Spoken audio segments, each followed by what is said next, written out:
지금 여러분은 지금의 상황에 얼마나 만족하고 감사하며 살고 있습니까?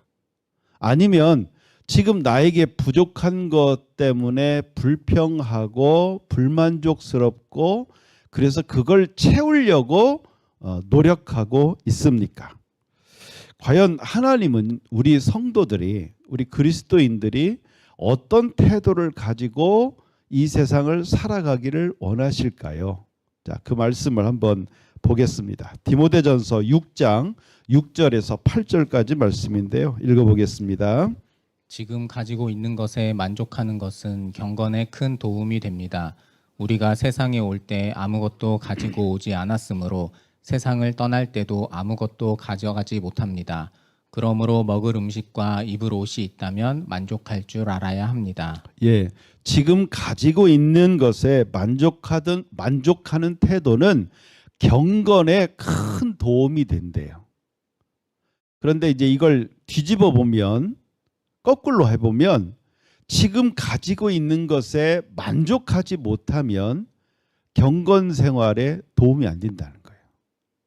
그러니까 우리 성도들이 경건하게 정말 이렇게 참 거룩한 하나님의 그 백성으로서 경건하게 살려면 지금 나에게 주어진 것들, 주어진 상황, 주어진 관계, 주어진 모든 것들, 소유 이런 것들에 대해서 만족하고 감사하며 살아야 그 경건 생활에 도움이 되는데, 그렇지 못하다면 경건에 도움이 안 된다는 거예요.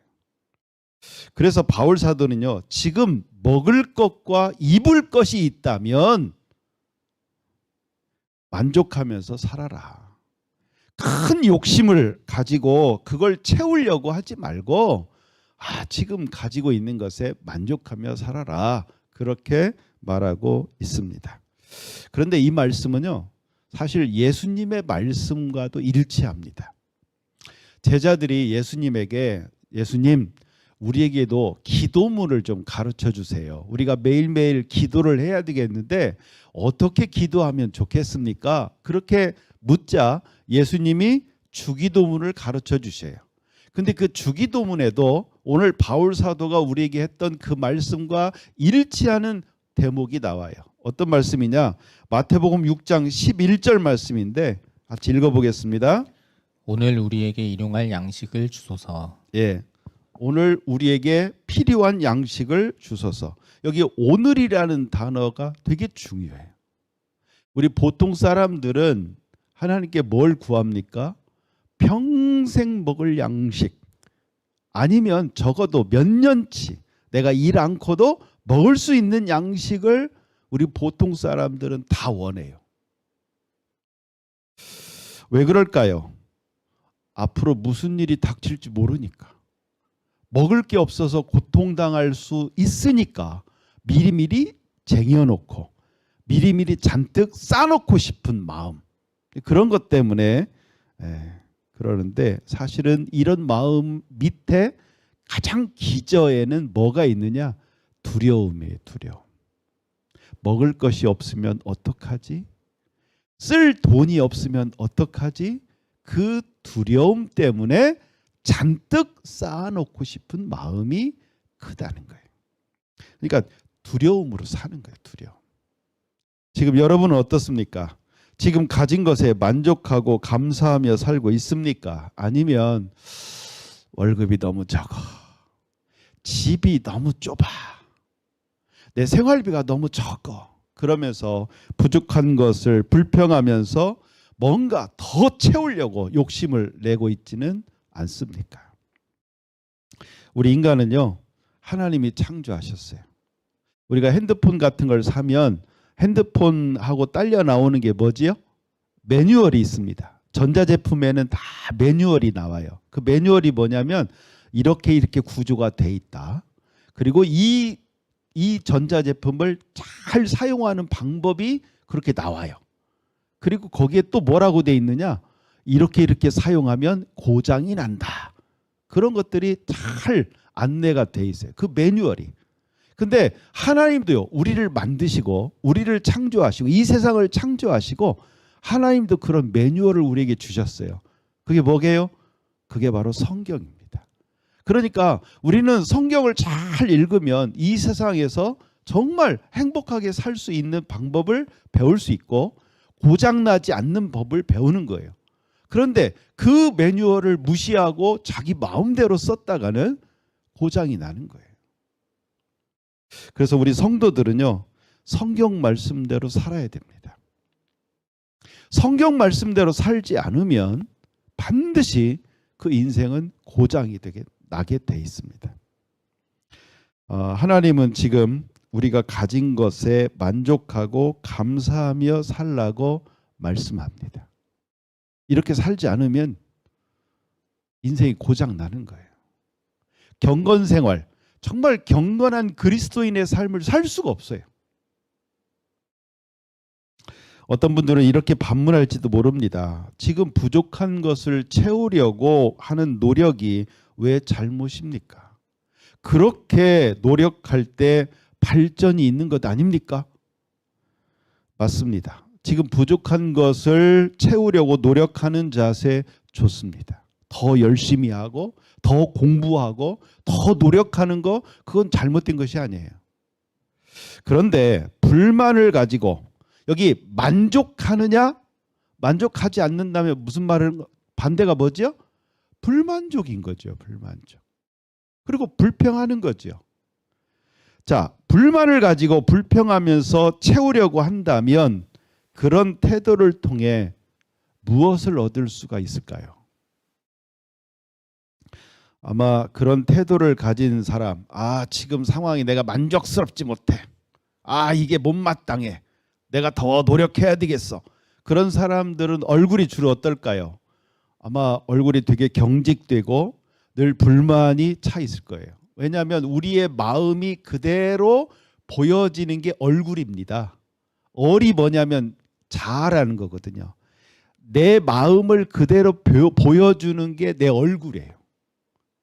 그러니까 불만을 갖고 있는 사람은 이미 얼굴에 그 불만이 보이게 돼 있다는 거예요. 그 사람은 생각대로 일이 풀리지 않으면 아마 화를 낼 것입니다.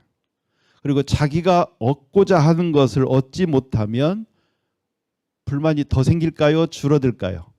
더 불만이 생기고 더 불평이 생기고, 그러면서 잘못된 방법으로도 내가 얻어야 되겠다, 내가 가져야 되겠다라는 잘못된 생각을 할 수도 있습니다. 왜냐하면요, 부정적인 생각, 부정적인 태도는 부정적인 방법을 선택하게 만들고 부정적인 결과를 만들기 때문에. 만족은요, 다 가져야 할 수 있는 게 아니에요. 그러면 내가 좀 다 가져야 만족을 하지, 이렇게 생각할 수 있는데 그렇지 않습니다. 부족한 것이 있어도요, 만족하고 감사할 수 있습니다. 반대도 있어요.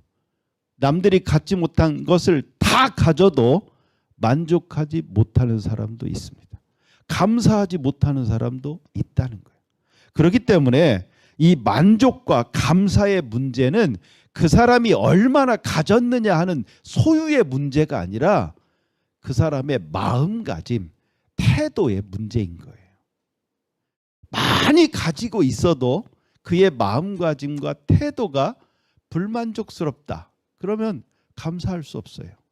그러나 부족한 것이 있어도 그 사람의 마음가짐과 태도가 만족하고 주어진 것에 만족하고 감사하는 사람 있을 수 있다는 것입니다. 지금 당신은 만족하고 감사하는 태도를 가지고 살아가느냐, 아니면 부족한 것을 보고 불평하며 채우려고 돈돈 하면서 살아가느냐, 오늘 이것을 생각해 보라는 거예요. 바울 사도가 지금 그 얘기를 하고 있는 거예요. 지금 너는 어떻게 살고 있느냐? 하나님이 지금 너에게 주신 모든 것들을 너는 지금 감사합니다, 만족하면서 감사하고 살고 있느냐? 아니면 그거에 대해서 불만족스럽고 불평하고 살고 있느냐? 그걸 생각해 보라는 거예요. 제가 이제 부천 지방의 목사님들 8분과 함께 이제 독서 토론을 매달 합니다. 그래서 이제 2주 전에 제가 책을 선정하고 이렇게 요약을 하는 순서가 돼서 제가 했는데, 제가 어떤 책을 했냐면 하나님의 타이밍이라는 제목의 책을 선정을 하고 요약을 했어요. 이 책은요, 사업적으로 잘 나가던 어떤 미국의 크리스찬이 어느 날 아내에게 이혼을 당하고 자기 동업하던 친구에게 배신을 당하고 사업이 쫄딱 망하는 파산을 경고하는 이야기부터 이 책이 시작을 합니다. 그러면서 이 시련과 어려움을 겪으면서 이 저자는요, 이렇게 생각이 드는 거예요. 아, 하나님이 나를 버렸구나. 그런 생각이 들면서 괴로워하고 고통스러워할 때 어떤 사람이 이 사람을 만나면서 요셉의 이야기를 해줍니다. 자, 어떤 얘기였냐면, 요셉은 갑자기 구덩이에 빠졌다. 그건 형들이 빠뜨린 것이지만 나중에 알고 보니 하나님이 그렇게 하신 것이다. 그리고 그 구덩이와 고난과 역경은 하나님이 버린 것이 아니라 하나님이 더 크게 쓰시려는 준비였고 훈련이었다. 지금 너가 겪는 고난도 바로 그런 요셉의 구덩이일 수 있다. 그러니까 좌절하지 말고 요셉처럼 하나님을 신뢰하고 이 역경을 기쁘게 받아들여라. 그러면 하나님이 요셉처럼 너도 쓰실 것이다. 이 이야기를 이 사람이 들은 거예요. 이 이야기를 듣고 이 사람이 어땠을까요? 이 사람은요, 소망이 생겼습니다. 그러면서 깊이 하나님이 나를 버렸어 이런 생각을 하다가 이 이야기를 듣고, 그래, 하나님이 나를 버린 것이 아니야. 요셉처럼 나를 더 크게 쓰시려고 나에게 이런 시련을 주셨을 거야. 그러면서 이 사람은 하나님을 더 가까이 했어요. 그리고 성경을 읽으면서 더 깊이 묵상을 하게 됐습니다. 그러면서 자신의 약함과 잘못한 것이 무엇인지를 발견하면서 이 사람이 변화가 일어나기 시작하는 거예요. 그러면서 자신의 역경과 고난을 사람들 앞에서 고백하기 시작합니다. 그리고 고난받는 다른 사람들에게 위로를 주고 소망을 주게 되었어요.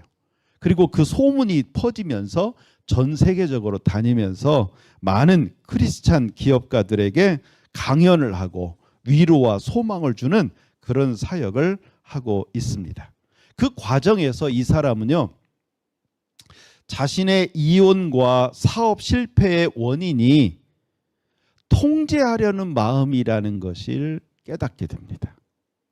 이 사람은 영적 요새라는 표현을 썼는데, 우리 마음속에 영적 요새가 있는데 이 영적 요새가 뭐냐? 자기는 통제하려는 마음이었다. 이렇게 발견을 하게 됩니다. 과거에 돈이 없어서 고생한 기억이 너무 커서 내 삶을 내가 통제하려면 통장에 돈이 항상 있어야 된다. 이런 생각을 가지고 항상 이 통장에 돈을 쌓아놓는 그런 사람이었습니다. 그리고 가족이나 다른 사람도 내가 통제해야만 나는 안심을 할 수 있다. 그런 마음을 가지고 그렇게 살아왔던 거예요. 자, 생각해 보세요.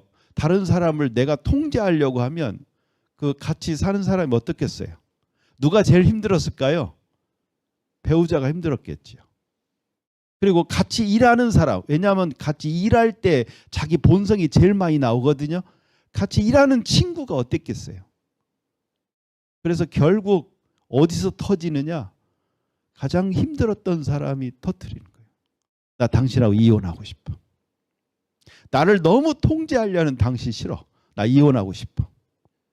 그래서 이혼을 요구한 거예요.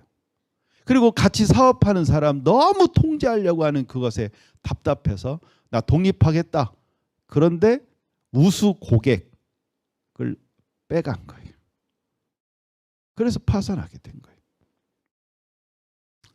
하나님을 믿지만 모든 주권을 하나님께 맡기는 것이 아니라 돈도 내가 통제해야 되고 사람도 내가 통제해야 안심이 된다는 생각을 가지고 이 사람은 살았던 것입니다. 성경 말씀대로 하나님께 주권을 드리고 산 것이 아니라 주권을 자기가 가지고 모든 걸 통제하고 마치 거기에 하나님도 자기가 통제하려고 했을 것입니다. 그래서 인생이 고장이 났던 것입니다. 그런데 이 사람이요, 고백을 많이 하니까 많은 그리스도인이 이 사람의 고백에 공감을 하는 거예요. 그게 무슨 얘기겠어요? 이 사람들처럼 많은 그리스도인들이 그렇게 살고 있다는 거예요. 전적으로 하나님이 내 모든 걸 책임지시고 하나님이 모든 걸 다스리시고 그래서 전적으로 나는 하나님께 내 주권을 드린다 이렇게 사는 게 아니라 이 사람처럼 하나님을 믿지만 늘 불안하고 두려움 때문에 내가 통제를 하려면 어느 정도의 돈이 있어야 되고 사람도 내가 통제가 돼야 안심이다. 이렇게 살아가고 있다고 고백하게 되는 거예요. 그래서 많은 사람들이 이 사람의 공감하고 이 사람의 고백과 어려움에 공감하면서 그래, 나도 저 사람처럼 인생이 고장나지 않으려면 내가 지금이라도 내 주권을 하나님께 드려야 되겠다. 정말 돈이 아니라 사람이 아니라 내가 정말 하나님만 바라보고 살아야 되겠다. 그렇게 깨닫게 되었다는 것입니다. 이런 모든 어려움과 문제가 다 하나님을 전적으로 신뢰하지 못하는 불신입니다. 지난주 수요 예배 때 이제 마태복음 1장부터 7장까지 말씀을 쭉 통독을 했어요. 근데 거기 보니까 예수님이 이런 말씀을 하셨습니다. 자, 마태복음 6장 27절 말씀인데요. 읽어보겠습니다. 너희 중에 누가 걱정해서 자기의 수명을 조금이라도 연장할 수 있느냐? 지금 예수님이 반문하는 거예요. 너희 중에 누가 걱정을 하면서 수명을 늘릴 수 있느냐? 걱정을 하면 수입이 더 느느냐? 걱정을 하면 안 되는 일이 더 잘 되냐? 반문하는 거예요. 자, 여러분 뭐라고 대답하시겠습니까? 혹시 나는 그렇습니다 라고 하실 분 있으세요? 없지요. 그러면서 예수님이 이렇게 반문하면서 예수님이 뭐라고 말씀하시느냐? 안 되지. 걱정한다고 되는 게 아니지. 그럼 어떻게 살아야 되느냐? 이렇게 말씀하셔요. 마태복음 6장 31절에서 33절 말씀 같이 읽겠습니다. 그러므로 무엇을 먹을까, 무엇을 마실까, 혹은 무엇을 입을까 하면서 걱정하지 마라. 이런 걱정은 이방 사람들이나 하는 것이다. 하늘에 계신 너희 아버지께서는 너희에게 이 모든 것이 필요한 줄을 아신다. 먼저 아버지의 나라와 아버지의 의를 구하여라.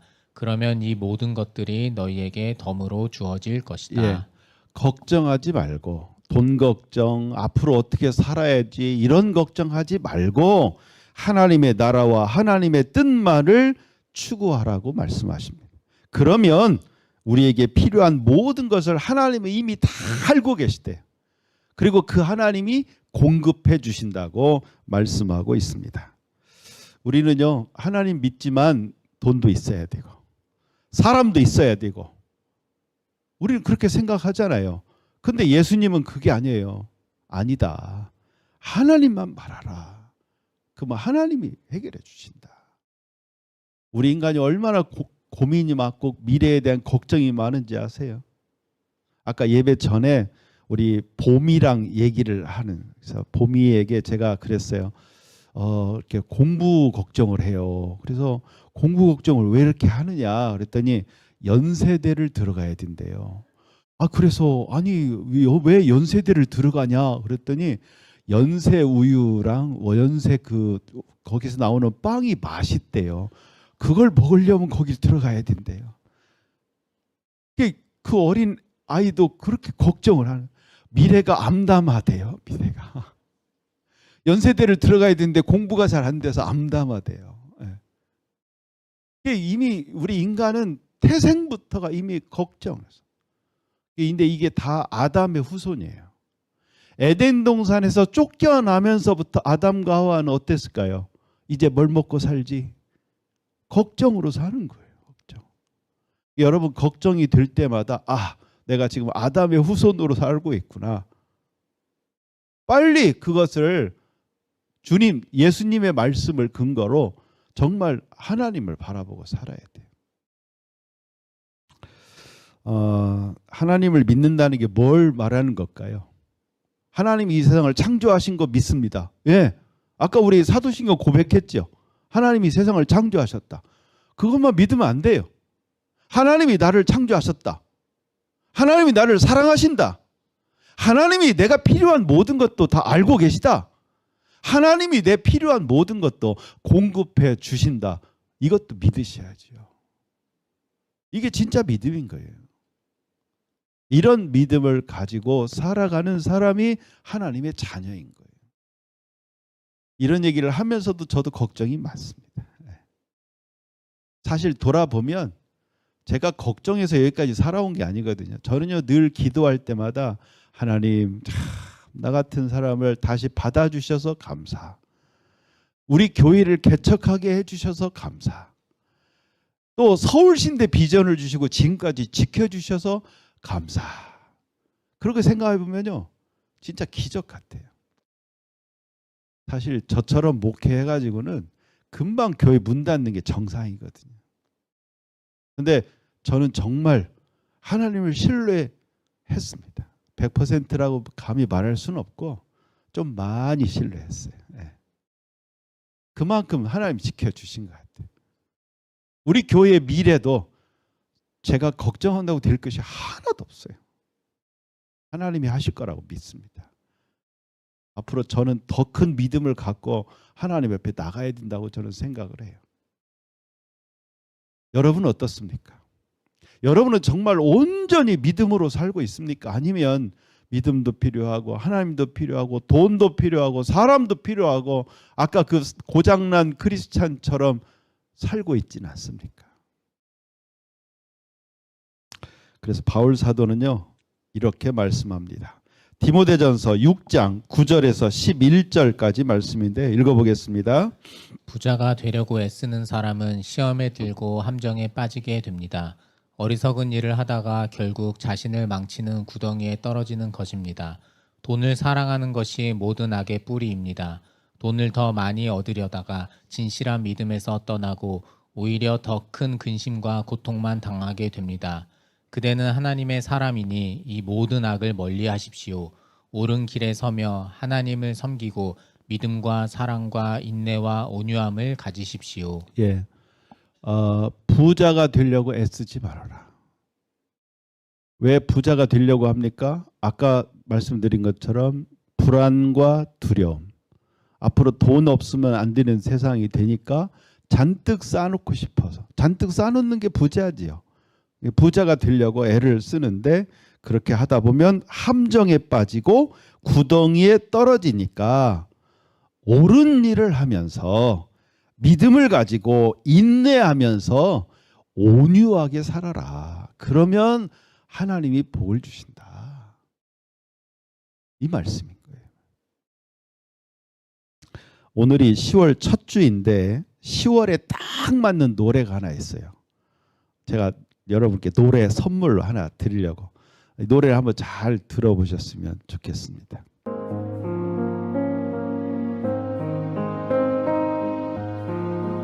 눈을 뜨기 힘든 가을보다 높은 저 하늘이 기분 좋아. 휴일 아침이면 나를 깨운 전화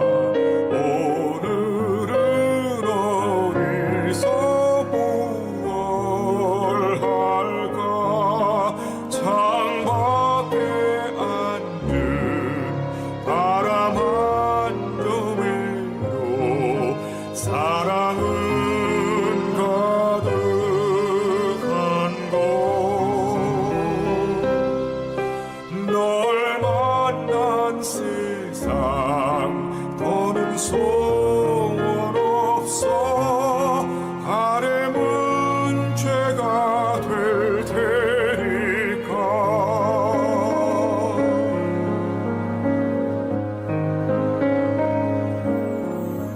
가끔 두려워져 지난 밤 꿈처럼 사라질까 기도해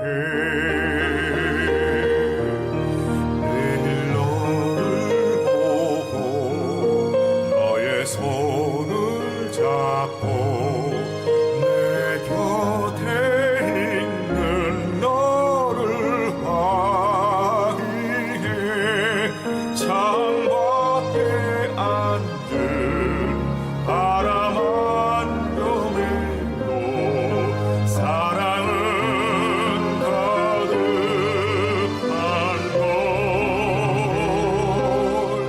걸널 만난 세상 더는 소원 없어 바램은 죄가 될 테니까